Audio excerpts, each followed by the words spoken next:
1分鐘教識你廣州、香港粵語區別。以呢個字為例，構嗱喺老廣州嘅發音佢係讀構機構結構，但係香港嘅發音呢係唔一樣嘅，佢係讀構機構結構，同呢個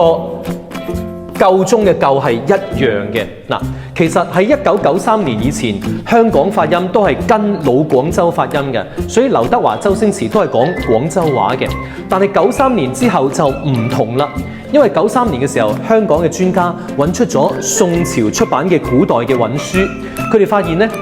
構呢個字喺宋朝嘅古代韻書裏邊，佢嘅聲母係吉，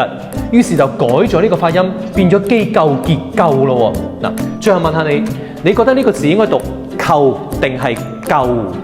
你覺得除咗呢個構字之外啊，仲有邊啲字喺廣州、香港粵語發音係唔同嘅？